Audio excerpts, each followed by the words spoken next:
So ಗೆಳೆಯರೆ, ನಾನು ನಿಮಗೆ ಪ್ರಸ್ತುತ ಜಗತ್ತಿನಲ್ಲಿ ಹೆಚ್ಚು ಬೇಡಿಕೆ ಇರುವ ಅಸ್ತ್ರ ಯಾವುದಿದೆ ಅನ್ನೋ ಪ್ರಶ್ನೆಯನ್ನ ಕೇಳಿದ್ರೆ, ಅಂದ್ರೆ ಶಸ್ತ್ರಾಸ್ತ್ರ ಮಾರುಕಟ್ಟೆಯಲ್ಲಿ ಯಾವ ಆಯುಧದ ಹೆಚ್ಚು ಬೇಡಿಕೆ ಇದೆ, ಹಾಗೂ ಎರಡನೇ ಪ್ರಶ್ನೆಯು ಜಗತ್ತಿನಲ್ಲಿ ಅತಿ ಹೆಚ್ಚು ಶಾರ್ಟೇಜ್ ಹೊಂದಿರುವ ಆಯುಧ ಯಾವುದು, ಅಂದರೆ ಯಾವುದರ ದೊಡ್ಡ ಕೊರತೆ ಇದೆ, ಹಾಗೂ ಈ ಸಮಯದಲ್ಲಿ ಪ್ರಪಂಚದ ಎಲ್ಲಾ ದೇಶಗಳು ನಮಗೆ ಈ ಆಯುಧ ಎಲ್ಲಾದರೂ ಕಡಿಮೆ ಸಂಖ್ಯೆಯಲ್ಲಾದರೂ ಸಿಗಬಹುದಾ ಅನ್ನೋ ಚಿಂತೆಯಲ್ಲಿದ್ದಾರೆ. ಯಾಕಂದ್ರೆ ಈ ಆಯುಧವು ಈ 2024ರಲ್ಲಿ ಬಹಳಷ್ಟು ಮಹತ್ವದಾಗಿದೆ. ಇದರಿಂದ ಕೆಲ ಜನರು ಅದು ಯಾವ ಆಯುಧ ಅಂತ ಊಹಿಸಿರಬಹುದು, ಆದ್ರೆ ಯಾರಿಗೇನು ಊಹಿಸುವುದಕ್ಕೆ ಸಾಧ್ಯವಾಗಿಲ್ಲ ಅವರಿಗೆ ಒಂದು ಹಿಂಟ್ ಅನ್ನು ಕೊಡ್ತೇನೆ. ಸೊ ಈ ಆಯುಧ ಯಾವುದೇ ಯುದ್ಧ ವಿಮಾನವಲ್ಲ, ಯಾವುದೇ 5th ಜನರೇಷನ್ ಸ್ಟೆಲ್ತ್ ಟೆಕ್ನಾಲಜಿ ಆಗಿರುವಂತಹ ಜೆಟ್ ಅಲ್ಲ, ಹಾಗೂ ಯಾವುದೇ ಪ್ರಕಾರದ ಟ್ಯಾಂಕ್ ಅಥವಾ ಹೈಪರ್ಸೋನಿಕ್ ಮಿಸೈಲ್ ಅಲ್ಲ. ಹೌದು ಗೆಳೆಯರೆ, ಇದು ಯಾವುದೇ ಮಾಡರ್ನ್ ಆಯುಧವಲ್ಲ, ವಿಶ್ವದ ಅತ್ಯಂತ ಹಳೆಯ ಆಯುಧಗಳಲ್ಲಿ ಒಂದಾಗಿದೆ. ಆದರೆ ಇವತ್ತಿನ 2024ರಲ್ಲಿ ನಾವು ತಂತ್ರಜ್ಞಾನಕ್ಕೆ ಆದ್ಯತೆ ನೀಡ್ತಾ ಇದ್ದೀವಿ. ಜೊತೆಗೆ ಯಾವ ವಸ್ತುವಿನಲ್ಲಿ ಹೆಚ್ಚು ತಂತ್ರಜ್ಞಾನವಿರ್ತದೆ ಅದು ಉತ್ತಮವಾಗಿರ್ತದೆ ಅನ್ನೋದನ್ನ ನಂಬಲಾಗಿದೆ. ಇಂತಹ ಸಮಯದಲ್ಲಿ ಸುಮಾರು 100 ವರ್ಷಗಳಷ್ಟು ಹಳೆಯದಾದ ಈ ಆಯುಧವು ಈ ಹೊಸ ಆಯುಧಗಳ ಬೆಂಡೆತ್ತಿದೆ. ಹೌದು ಗೆಳೆಯರೆ, ನಿಮ್ಮಲ್ಲೀಗ ಬಹಳ ಜನರು ತಿಳ್ಕೊಂಡಿರಬಹುದು, ಹಾಗೂ ಇನ್ನು ಯಾರಿಗೆ ಇದು ಗೊತ್ತಿಲ್ಲ ಅವರಿಗೆ ಹೇಳೋದೇನೆಂದ್ರೆ, ಈ ಆಯುಧದ ಹೆಸರು ಮದ್ದುಗುಂಡು. ಇಂಗ್ಲಿಷ್ನಲ್ಲಿ ಇದನ್ನ ಆಮ್ಯುನೇಷನ್ ಅಂತ ಕರೆಯಲಾಗ್ತದೆ.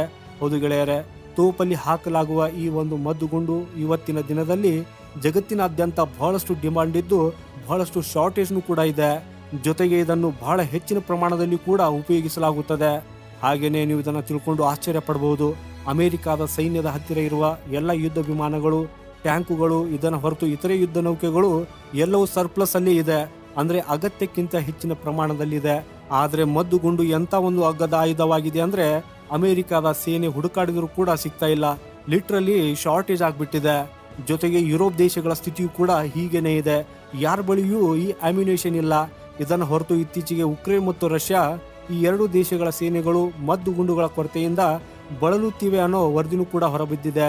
ಇವರು ತಮ್ಮ ದೇಶದ ರಾಜಕಾರಣಿಗಳಿಗೆ ಎಲ್ಲಿಂದಾದರೂ ಏನ್ ಬೇಕಾದ್ರೂ ಮಾಡಿ, ಆದ್ರೆ ಈ ಅಮ್ಯುನೇಷನ್ ಅನ್ನ ಅಂದ್ರೆ ಮದ್ದುಗುಂಡುಗಳನ್ನ ಸಂಗ್ರಹಿಸಿ, ಇಲ್ದಿದ್ರೆ ಯುದ್ಧದಲ್ಲಿ ನಿಲ್ಲುವುದಕ್ಕಾಗಿ ಸಾಧ್ಯವಿಲ್ಲ ಅನ್ನೋದನ್ನ ಹೇಳ್ತಾ ಇದ್ದಾರೆ. ಇದರಿಂದ ಸ್ವತಃ ನೀವೇ ಊಹಿಸಬಹುದು ಎಷ್ಟು ಭಯಂಕರ ಡಿಮಾಂಡ್ ಇದರದಾಗಿದೆ ಅನ್ನೋದು. ಹಾಗೂ ಇದಕ್ಕೆ ಕಾರಣ ಪ್ರಪಂಚದಲ್ಲಿ ಈ ಸಮಯದಲ್ಲಿ ನಡೆಯುತ್ತಿರುವ ಬಹಳಷ್ಟು ಯುದ್ಧಗಳು, ಅದು ಇಸ್ರೇಲ್ ಹಮಾಸ್ ಆಗಿರಲಿ ಅಥವಾ ರಷ್ಯಾ ಉಕ್ರೇನ್ ಆಗಿರಲಿ. ಇದನ್ನು ಹೊರತು ಆಫ್ರಿಕಾ ದೇಶದಲ್ಲಿ ಸಣ್ಣ ದೊಡ್ಡ ಯುದ್ಧ ನಡೆಯುವಂಥದ್ರಲ್ಲಿ ಹೆಚ್ಚಾಗಿ ನಿಮಗೆ ಗೊತ್ತೇ ಇಲ್ದಿರಬಹುದು. ಆದರೆ ಯಾವತ್ತಿಗೂ ಆಫ್ರಿಕಾದ ಮಹಾದ್ವೀಪದಲ್ಲಿ 10ರಿಂದ 11 ಯುದ್ಧಗಳು ನಡೆಯುತ್ತಲಿರ್ತವೆ. ಹಾಗೂ ಅಲ್ಲಿ ಯುದ್ಧ ವಿಮಾನಗಳು ಕೇವಲ 1-2 ಸಂಖ್ಯೆಯಲ್ಲಷ್ಟೇ ಉಪಯೋಗವಾಗುತ್ತದೆ, ಹಾಗೂ 100ರ ಸಂಖ್ಯೆಯಲ್ಲಿ ಟ್ಯಾಂಕುಗಳು. ಆದರೆ ಈ ಅಮ್ಯುನೇಷನ್ಗಳು ಪ್ರತಿದಿನ 1000 ಸಂಖ್ಯೆಯಲ್ಲಿ ಚಾಲನೆಯಲ್ಲಿರ್ತವೆ. ಪ್ರತಿ ವಾರವೂ ಲಕ್ಷಾಂತರ ಮದ್ದುಗುಂಡುಗಳು ಈ ರೀತಿ ಬಿಡುಗಡೆ ಆಗ್ತವೆ. ಅಂದ್ರೆ ಇದರಿಂದ ಈ ಸಮಯದಲ್ಲಿ ಅವುಗಳಿಗೆ ಎಷ್ಟು ಬೇಡಿಕೆ ಇದೆ ಅನ್ನೋದನ್ನ ನೀವು ಊಹಿಸಬಹುದು. ಆದ್ರೆ ಎಲ್ಲಿ ಪಾಶ್ಚಿಮಾತ್ಯ ದೇಶಗಳು ಇದರ ಕೊರತೆಯಿಂದ ಚಿಂತಿತರಾಗಿದ್ದಾರೆ, ಅಲ್ಲಿಯೇ ನಿಮಗೆ ಇದನ್ನ ತಿಳ್ಕೊಂಡು ಆಶ್ಚರ್ಯವಾಗಬಹುದು. ನೀವು ನಿಮ್ಮ ಸ್ಕ್ರೀನ್ ಮೇಲೆ ನೋಡಿ, ರಿಪೋರ್ಟ್ ಏನ್ ಬಂದಿದೆ ಅಂದ್ರೆ, ಭಾರತವು ಅಮ್ಯುನೇಷನ್ ವಿಷಯದಲ್ಲಿ, ಮ್ಯಾನುಫ್ಯಾಕ್ಚರಿಂಗ್ ಮಾಡುವ ವಿಷಯದಲ್ಲಿ ಎಷ್ಟೊಂದು ಮುಂದುವರೆದಿದೆ ಅಂದ್ರೆ ಲಿಟ್ರಲಿ ಸೂಪರ್ ಪವರ್ ಆಗುವ ಕಿರೀಟವನ್ನ ಪಡೆದುಕೊಂಡಿದೆ. ಪ್ರಪಂಚದಾದ್ಯಂತ ದೇಶಗಳು ಭಾರತವನ್ನ ಅಮ್ಯುನೇಷನ್ ನಲ್ಲಿ ಸೂಪರ್ ಪವರ್ ಅಂತ ಹೇಳ್ತಾ ಇದ್ದಾರೆ. ಇದಷ್ಟೇ ಅಲ್ಲದೆ ಇವತ್ತಿನ ದಿನದಲ್ಲಿ ಭಾರತದ ಸೇನೆ ಹತ್ತಿರ ಎಲ್ಲಕ್ಕಿಂತ ಹೆಚ್ಚು ಸಫಿಷಿಯಂಟ್ ಪ್ರಮಾಣದಲ್ಲಿ ಈ ಮದ್ದುಗುಂಡುಗಳು ಬಿದ್ದಿವೆ. ಇದನ್ನು ಹೊರತು ಪ್ರತಿ ವರ್ಷ ಭಾರತವು 1000 ಅಲ್ಲ, ಲಕ್ಷಗಳ ಸಂಖ್ಯೆಯಲ್ಲಿ ಈ ಅಮ್ಯುನೇಷನ್ ಅನ್ನ ಎಕ್ಸ್ಪೋರ್ಟ್ ಅನ್ನು ಕೂಡ ಮಾಡುತ್ತಲಿರ್ತದೆ. ಇಲ್ಲಿಯವರೆಗೂ ರಷ್ಯಾ ಉಕ್ರೇನ್ ಯುದ್ಧದಲ್ಲಿಯೂ ಕೂಡ ಭಾರತದ ಈ ಮದ್ದುಗುಂಡುಗಳನ್ನೇ ಚಲಾಯಿಸಲಾಗ್ತಿದೆ. ಇವೆರಡು ದೇಶಗಳನ್ನ ಭಾರತವು ಡೈರೆಕ್ಟ್ಲಿ ಮಾಡ್ತಾ ಇಲ್ಲ, ಇಂಡೈರೆಕ್ಟ್ಲಿ ಮಾಡ್ತಾ ಇದೆ. ಹಾಗೂ ಈ ಸಮಯದಲ್ಲಿ ಇಸ್ರೇಲ್ ಸೇನೆಯು ಕೂಡ ಭಾರತದ ಈ ಅಮ್ಯುನೇಷನ್ ಅನ್ನ ಉಪಯೋಗಿಸುತ್ತಿದೆ ಅನ್ನೋ ರಿಪೋರ್ಟ್ಗಳು ಕೂಡ ಬರ್ತಾ ಇದೆ. ಹಾಗೇನೆ ಇದಷ್ಟೇ ಅಲ್ಲದೆ ಬರುವಂತಹ ಸಮಯದಲ್ಲಿ ಹೇಗೆ ರಷ್ಯಾ ಉಕ್ರೇನ್ ಹಾಗೂ ಇದನ್ನು ಹೊರತು ಇಸ್ರೇಲ್ ಹಮಾಸ್ ಯುದ್ಧ ಮುಂದುವರಿಯುತ್ತದೆ, ಆಗ ಅಮೆರಿಕ ಹಾಗೂ ಪಾಶ್ಚಿಮಾತ್ಯ ದೇಶಗಳ ಸೇನೆಯಲ್ಲಿ ಕೂಡ ಈ ಅಮ್ಯುನೇಷನ್ ಕೊರತೆ ಎಷ್ಟೊಂದು ಹೆಚ್ಚಾಗಲಿದೆ ಅಂದ್ರೆ ಬರುವಂತ 6 ತಿಂಗಳಲ್ಲಿ ಇದೊಂದು ಅಪಾಯದ ಸಂಕೇತದಿಂದ ಮುಂದೆ ಹೋಗಲಿದೆ. ಹಾಗೂ ಆಗ ಯಾವುದೇ ಪರಿಸ್ಥಿತಿಯಲ್ಲೂ ಅಮೆರಿಕ ಈ ಅಮ್ಯುನೇಷನ್ ಅನ್ನ ಭಾರತದಿಂದ ಖರೀದಿಸಬೇಕಾಗ್ತದೆ. ಅಂದರೆ ಭಾರತವು ಪಾಶ್ಚಿಮಾತ್ಯ ದೇಶಗಳಿಗೆ, ವಿಶೇಷವಾಗಿ ಅಮೆರಿಕಾಗೆ ಬರುವಂತ ಸಮಯದಲ್ಲಿ $100 ಕೋಟಿ ಅಮ್ಯುನೇಷನ್ ಎಕ್ಸ್ಪೋರ್ಟ್ ಅನ್ನ ಮಾಡಲಿದೆ. ಸೊ ಇದರಿಂದ ನೋಡೋದಾದ್ರೆ ಈಗ ಯುದ್ಧದಿಂದ ಗಳಿಕೆ ಮಾಡುವ ರಷ್ಯಾ ಹಾಗೂ ಅಮೆರಿಕದ ನೀತಿ ಇರುವಂತದನ್ನ ಭಾರತವು ಸಹ ಎಲ್ಲೋ ಒಂದ್ ಕಡೆ ಅದನ್ನ ಜಾರಿಗೆ ಮಾಡುವುದನ್ನ ಶುರು ಮಾಡಿದೆ.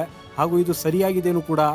ಯಾಕಂದ್ರೆ ಒಂದ್ ವೇಳೆ ನಾವು ಈ ರೀತಿಯಾಗಿ ಯೋಚನೆ ಮಾಡ್ತಾ ಕೂತ್ಕೊಂಡ್ರೆ, ಅಂದರೆ ಅಲ್ಲ ನಮ್ಮ ಹತ್ತಿರ ಶಸ್ತ್ರಾಸ್ತ್ರಗಳಿಲ್ಲ, ನಾವು ಈ ಶಸ್ತ್ರಾಸ್ತ್ರಗಳನ್ನ ಹೇಗೆ ಮಾರಾಟ ಮಾಡಬೇಕು, ನಮ್ಮಲ್ಲಿ ಅಮೆರಿಕ ರಷ್ಯಾ ಚೀನಾದಂತಹ ಶಸ್ತ್ರಾಸ್ತ್ರಗಳಿಲ್ಲ, ನಮ್ಮಲ್ಲಿ ಡ್ರೋನ್ಗಳಿಲ್ಲ ಅಥವಾ ಸ್ಟೆಲ್ತ್ ಯುದ್ಧ ವಿಮಾನಗಳಿಲ್ಲ, ನಾವು ಶಸ್ತ್ರಾಸ್ತ್ರಗಳನ್ನ ಹೇಗೆ ರಫ್ತು ಮಾಡುವುದು ಉತ್ತಮ? ಸೊ ಗೆಳೆಯರೆ, ಪ್ರಸ್ತುತ ನಮ್ಮ ಹತ್ತಿರ ಇರುವ ಶಸ್ತ್ರಾಸ್ತ್ರಗಳನ್ನ ಸಾಧ್ಯವಾದಷ್ಟು ಮಾರಾಟ ಮಾಡುವ ಮೂಲಕ ಸಂಪೂರ್ಣ ಲಾಭವನ್ನು ಗಳಿಸಿ ಮತ್ತು ಆ ಲಾಭದೊಂದಿಗೆ ಅಮೆರಿಕ ಮತ್ತು ಚೀನಾಕ್ಕಿಂತ ಹೆಚ್ಚು ಅಪಾಯಕಾರಿ ಶಸ್ತ್ರಾಸ್ತ್ರಗಳನ್ನ ಮಾಡಿ ಇಡೋದು. ಸೊ ಗೆಳೆಯರೆ, ಈ ಮಾಹಿತಿ ನಿಮಗೆ ಇಷ್ಟವಾದರೆ ಈ ವಿಡಿಯೋಗೆ ಒಂದು ಲೈಕ್ ಹಾಗೂ ಚಾನೆಲ್ ಸಬ್ಸ್ಕ್ರೈಬ್ ಮಾಡೋದನ್ನ ಮರೆಯದಿರಿ. ಸಿಗೋಣ ಮುಂದಿನ ಮತ್ತೊಂದು ಇಂಟ್ರೆಸ್ಟಿಂಗ್ ವಿಡಿಯೋದೊಂದಿಗೆ. ಅಲ್ಲಿಯವರೆಗೂ ವಂದೇ ಮಾತರಂ, ಭಾರತ್ ಮಾತಾ ಕಿ ಜೈ.